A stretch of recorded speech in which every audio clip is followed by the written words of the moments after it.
को पता है कि भारत सहित दुनिया प्रदूषण से प्रभावित है। प्रदूषण पर निगरानी और उसकी क्या हकीकत है, उसके बारे में आज हम बात करेंगे इस एडिटोरियल में। दिल्ली की हवा जहरीली होती जा रही है। शहरीकरण, वाहनों की भीड़, औद्योगिक गतिविधि और अनियंत्रित निर्माण कार्यों से स्थिति जटिल हो गई है।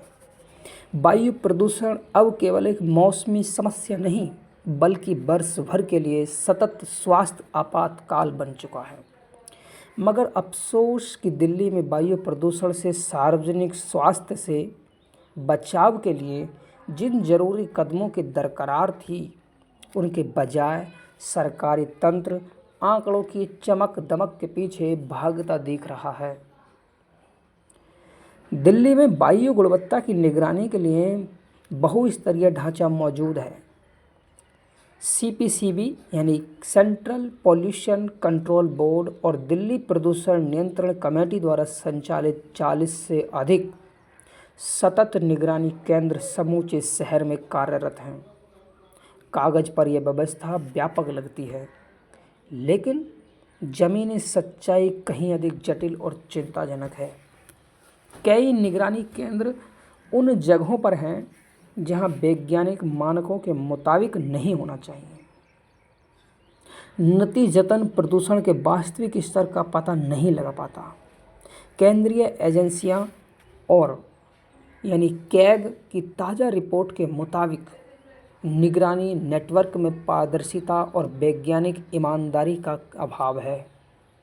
दिल्ली की नई सरकार प्रदूषण के मसले पर संजीदा दिख रही है, चाहे यमुना की सफाई का मुद्दा हो या फिर राजधानी की खराब हवा।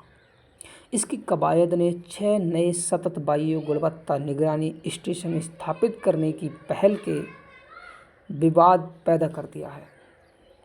गहन विश्लेषण से स्पष्ट होता है कि नए स्टेशनों के लिए चयनित स्थान जेएन यूनिवर्सिटी, दिल्ली छावनी, राष्ट्रमंडल खेल परिसर, इसरो अर्थ स्टेशन जैसे इलाके अपेक्षाकृत स्वच्छ और हरित क्षेत्र हैं। इन स्थानों में वायु गुणवत्ता पहले से ही औद्योगिक भीड़भाड़ वाले क्षेत्रों की तुलना में काफ़ी बेहतर है, जबकि असली संकट घनी आबादी और भारी प्रदूषण वाले इलाकों में पसरा हुआ है। तब निगरानी का विस्तार अपेक्षाकृत स्वच्छ क्षेत्रों तक करना एक तरह से वायु प्रदूषण के विकराल होते संकट को छिपाने की चतुराई है। ऐसे में 6 नए स्टेशनों के चयन से दिल्ली का औसत वायु गुणवत्ता सूचकांक कृत्रिम रूप से सुधरता दिखाई देगा, जबकि धरातल पर वायु प्रदूषण की भयावहता जस की तस बनी रहेगी। आंकड़ों का सौंदर्यकरण महज कागजी राहत प्रदान कर सकता है।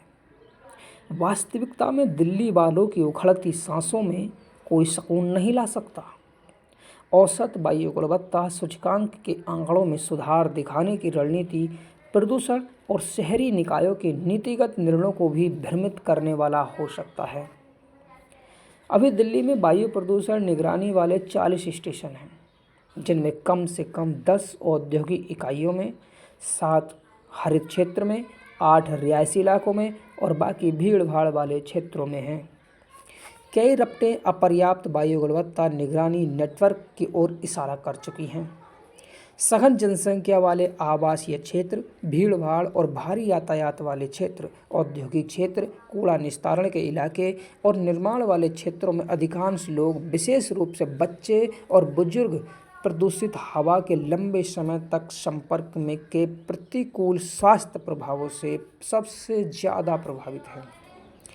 दिल्ली में वायु प्रदूषण तंत्र के विस्तार के लिए उपरोक्त स्थानों को प्राथमिकता देने की ज़रूरत है।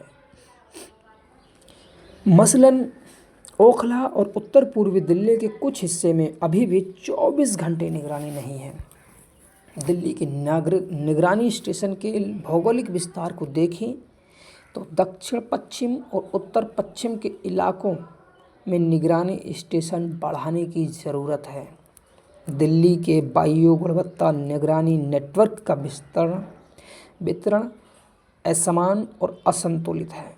अपेक्षाकृत साफ हरित इलाकों और स्वच्छ परिसरों में वायु प्रदूषण निगरानी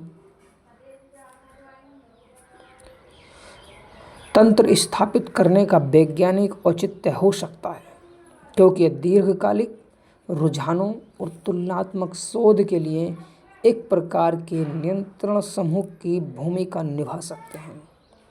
मगर जब पूरा देश वायु प्रदूषण के कारण सार्वजनिक स्वास्थ्य आपातकाल का सामना कर रहा हो, तब नीतिगत रूप से प्राथमिकता उन इलाकों को मिलनी चाहिए जहां वायु प्रदूषण का स्तर सर्वाधिक है, जहां सबसे अधिक जनसंख्या निवास करती है। वर्तमान परिदृश्य में आंकड़ों के सौंदर्यीकरण की कोशिश तकनीकी समझ की कमी का परिणाम हो सकती है। इससे तत्कालीन राजनीतिक लाभ दिखने भी लगे हैं, लेकिन दीर्घकालिक रूप से दिल्ली वासियों को शायद ही कोई सकारात्मक परिणाम मिले। दिल्ली का सरकारी अमला वायु गुणवत्ता निगरानी, खासकर स्वास्थ्य संबंधी तकनीकी पहलू को दरकिनार कर औसत वायु गुणवत्ता के हिसाब किताब के लिए केवल सांख्यिकी पहलू पर जोर देता दिख रहा है। वायु प्रदूषण की चिंता का महत्व कारण है उसका स्वास्थ्य पर विनाशकारी प्रभाव, और औसत वायु गुणवत्ता निर्धारण में अक्सर दो किस्म की विसंगति होने की संभावना रहती है। कम प्रदूषण के बदले ज़्यादा प्रदूषण की गणना, और इसका उल्टा यानी ज़्यादा प्रदूषित के बदले कम प्रदूषण की गणना हो जाना। दूसरी वाली विसंगति में अधिक प्रदूषण वाले क्षेत्र में कम प्रदूषण दर्ज होगा। निगरानी स्टेशन के स्थान चयन पारदर्शिता का अभाव दिखता है। ऐसा लगता है कि प्रदूषण के असली स्रोतों का उजागर करने से बचने के लिए जानबूझकर कम प्रदूषित इलाकों को चुना गया है। स्वास्थ्य नीति का मूल सिद्धांत यही होना चाहिए कि समस्या की पहचान पूरी ईमानदारी वैज्ञानिक विधि से की जाए। अगर मूलभूत आंकड़ा ही गड़बड़ हो जाए तो ना कोई प्रभावी हस्तक्षेप संभव है और ना ही स्वास्थ्य आपदा को टाला जा सकता है। सरकारी स्तर का यह फैसला खराब और प्रदूषित हवा को केवल कम प्रदूषित हवा मान लेने भर का मामला नहीं है।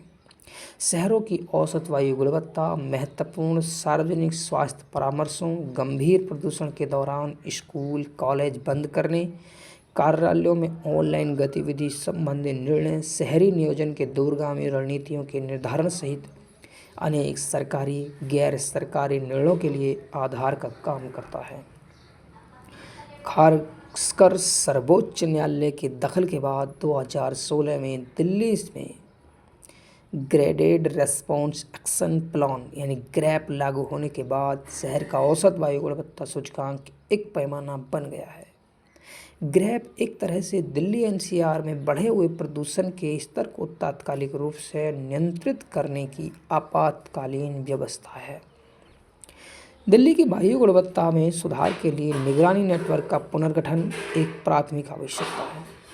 यहाँ वायु निगरानी ढांचे का विस्तार एक सकारात्मक कदम हो सकता है, लेकिन नए वायु गुणवत्ता निगरानी स्टेशन को मुख्य रूप से अपेक्षाकृत स्वच्छ हरे भरे स्थानों में स्थापित करने की वर्तमान रणनीति भ्रामक दृष्टिकोण प्रतीत होती है। भ्रामक, जिससे न सिर्फ सार्वजनिक स्वास्थ्य चेतावनियां बल्कि प्रदूषण कम करने के प्रयास गलत दिशा में जा सकते हैं। वर्तमान परिदृश्य में दिल्ली एक ऐसे मोड़ पर खड़ी है जहां वायु प्रदूषण का संकट नीतिगत चूक और इच्छा शक्ति की परीक्षा ले रहा है। आंकड़ों को सुधार ना करें तो हवा साफ रहेगी और ना ही दमघुट हवा से निजात मिलेगी। न हवा साफ होगी न दमघुट हवा से निजात मिलेगी। ऐसे में नीतिगत निर्माताओं की प्राथमिकता जन स्वास्थ्य हो, न कि आंकड़ों की चमकती तस्वीर दिखाना। सरकार पारदर्शी तरीके से और तकनीकी पक्ष के आधार पर प्रदूषण नियंत्रण की नीति लागू करे। धन्यवाद।